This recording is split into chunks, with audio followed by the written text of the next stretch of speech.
exclusive. Pfeiffer, good morning. Good morning. You know, so many things I want to talk to you about, but when you heard that this author, Janet Fitch, actually had you in mind, in other words, as she wrote this, she envisioned you in the role of Ingrid, that must be a little weird, Well, was it? yeah, one wonders, yeah, how to take that. I guess ultimately I took it as a compliment. I think, you know, when you work on a piece and the one person that you really want the approval of is always the writer, because you always want to feel as though you've nailed the character And fulfilled her fantasy. Yeah.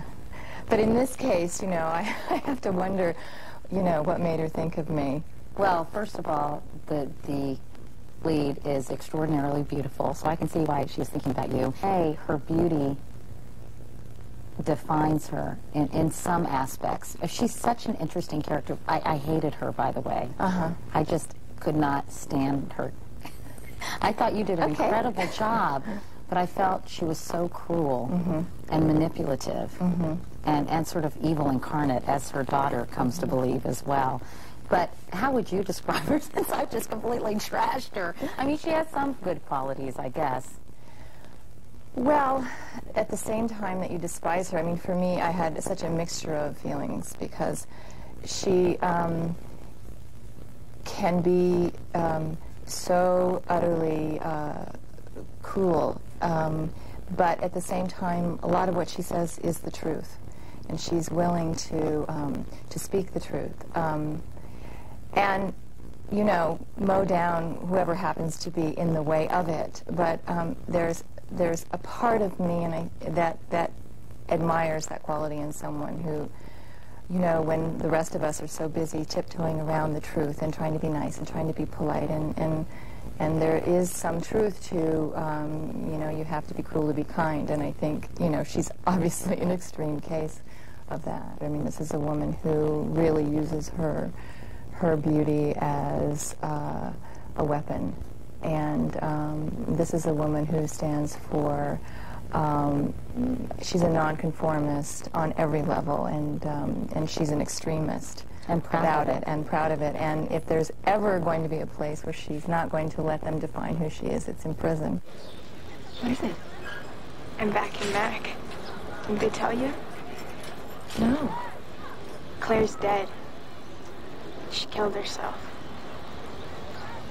I'm sorry. No, you're not. You poisoned her too, only this time you used words. I told her what she already knew. You were just jealous.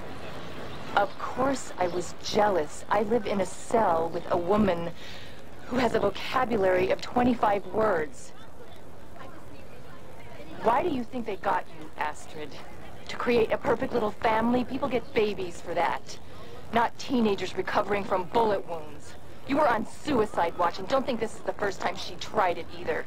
It's just the first time she pulled it off. It's really a remarkable cast, not only the two of you, but you have Renee Zellweger, who plays Claire. Hope that doesn't give too much away, by the way. And also Robin Wright-Penn, who plays sort of holy roller, sexy mama. Well, I mean, was it exciting to be working with this cast? I was so excited, and then it suddenly dawned on me that I didn't have any scenes with them. So, did you see them at all? I had one scene with Renee. Yes, I had one scene with Renee, which was a blast. We really, it's, I mean, it's such a vicious scene, but we had so much fun with it. Yeah, but it's nice to be in their company. Well, it must have been a really fascinating character to play. I know you had to stop yourself from taking off the sort of softening her and giving her sort of softer edges. Yeah, you particularly cruel lines in the film, and that were so stinging, and I kept wanting, don't you think this pushes it a little far here? But, you know, no. Well, the movie's White Oleander. I really enjoyed it. I mean, that's a hard thing to say about a movie because it's very intense. But I really enjoyed watching it. Michelle, good to see you. You too. Anyway, we'll be back in a moment. But first, this is Today on NBC.